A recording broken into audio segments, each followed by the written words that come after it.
It's not too often that we see gold and silver move in opposite directions. Gold is up and silver is down. We're going to find out why in this video as we explore.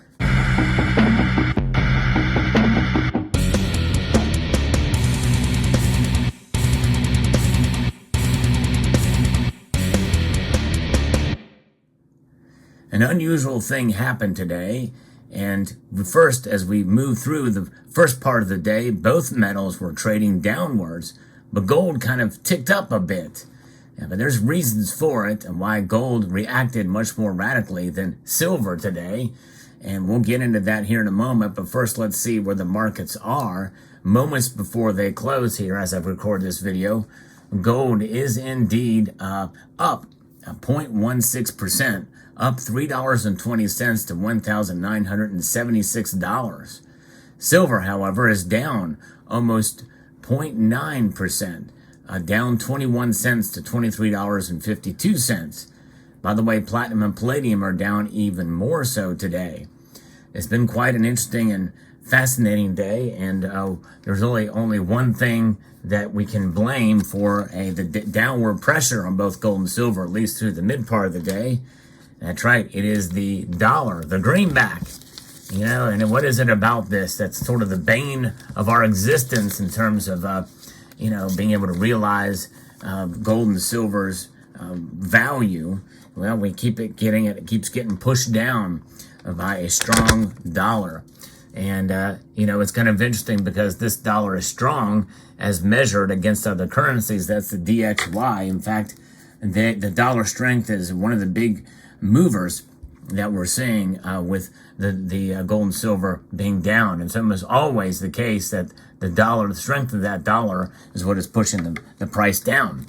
But why would it be strong when we have inflation so high? Even at the target of 2%, you would think that gold and silver would move up and stay up and continue to move up.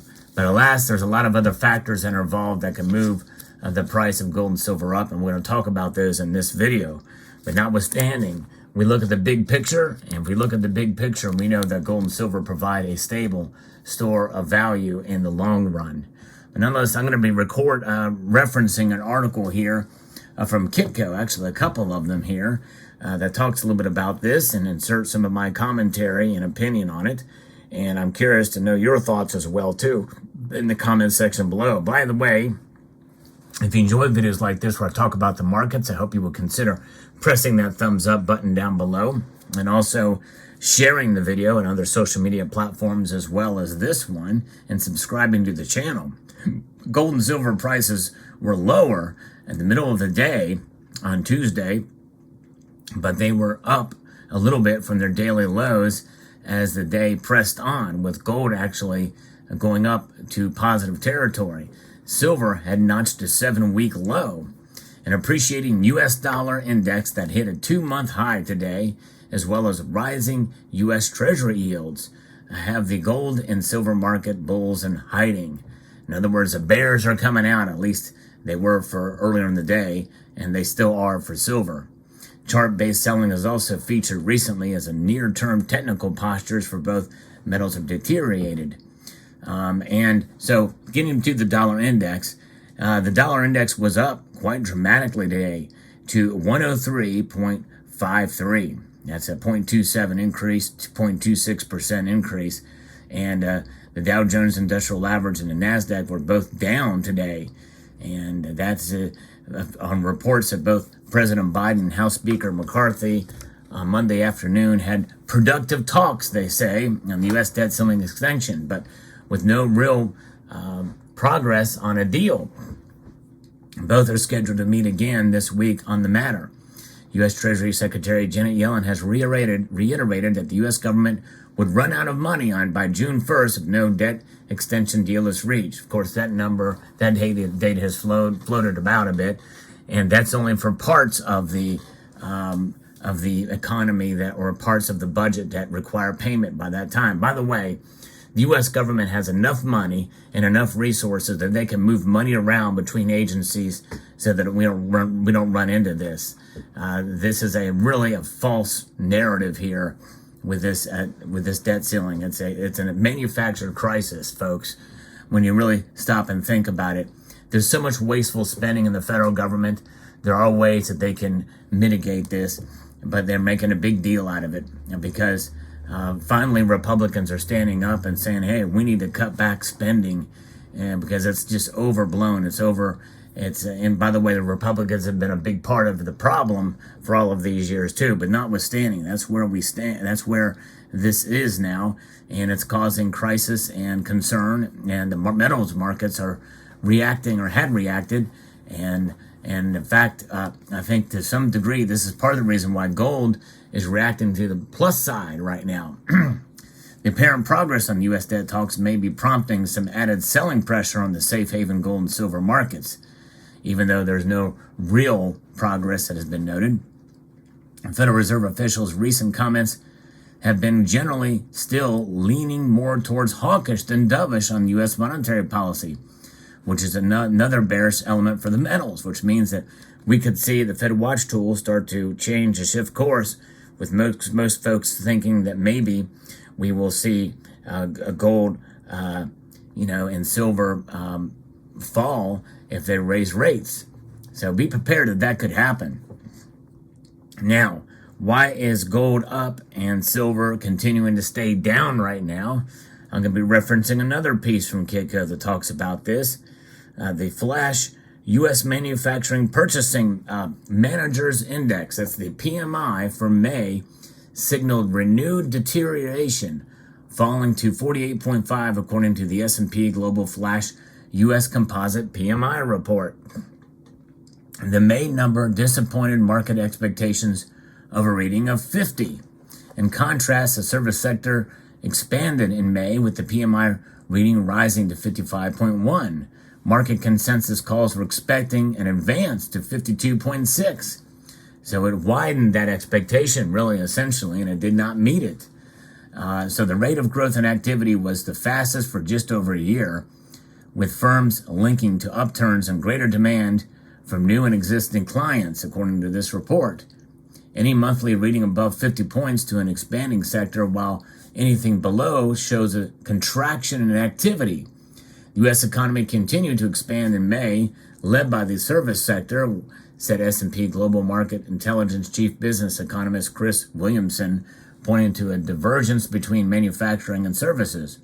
While service sector companies are enjoying a surge in post-pandemic demand, especially for travel and leisure, manufacturers are struggling with overfilled warehouses and a dearth of new orders as spending is diverted from goods and services. So the service sector is also hiking prices, which puts upward pressure on problematic inflation. And all of this is weighing in on gold. And gold is reacting to this. Gold is seen more so, I think, than silver as a stable store of wealth. I think that's part of also the reason, to some extent, why silver didn't fall any more than it did today. Because, again, in the first article we talked about, is that they are up from their daily lows. In other words, silver is kind of recovering some of those earlier losses, yea, though it's still down. So it's just that gold is reacting a little bit faster and is in positive territory. And I think some of this has to do with potential recession fears, and silver, with more than half of its production going to industrial use, it is much more sensitive to these kind of things, which means that it's going to be more bearish for silver, pushing and pulling that we're seeing here. Silver reacting today, at least partially, as an industrial metal, hence why it's down, although not as much. And that's why, I think that's what frustrates many silver stackers out there, is many think that the gold to silver ratio should be much narrower, and it is unusually wide. Well, folks, I propose to get used to, above 70 to 1 now. The gold to silver ratio should be the new normal. I still think it's a little bit high, the gold to silver ratio. As I record this video, again, with mere moments before the markets close, the gold to silver ratio is sitting at 84.3.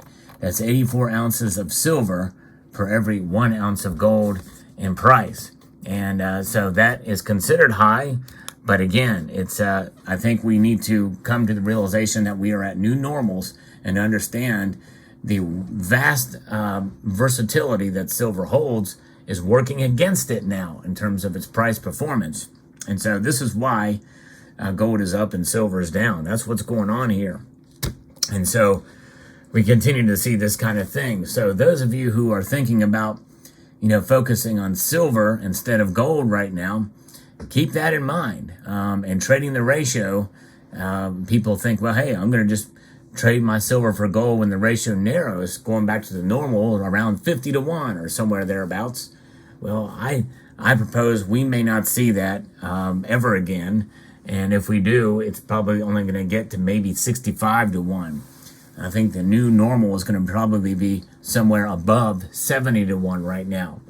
That's basically kind of what I've been seeing, studying this more and more since I started this channel. It really does seem like we're, those days are kind of behind us, where the gold to silver ratio was much lower. They keep on finding new uses for silver. They keep on mining silver and utilizing it in products and services. And whenever there's a recession or a fear of a downturn, there's less demand for this metal. And so that causes suppression in prices, or the price of the fall. Not that they're being, necessarily manipulated to the downside, although many people still feel that is the primary reason why silver is down compared to gold. They think that it is a organized conspiracy against silver for a myriad of reasons. But nonetheless, there it is. So let me know what your thoughts are on the metals markets today. Fascinating day. Days like this are unusual, but not out of the question, and most of it can be explained. But still, very, very interesting news indeed. Let me know what your thoughts are in the comment section below. I hope you found this video useful, insightful, and educational. I'd like to extend a multitude of gratitude to each and every one of you for taking the time to watch, and to encourage you to please rate, share, comment, and subscribe.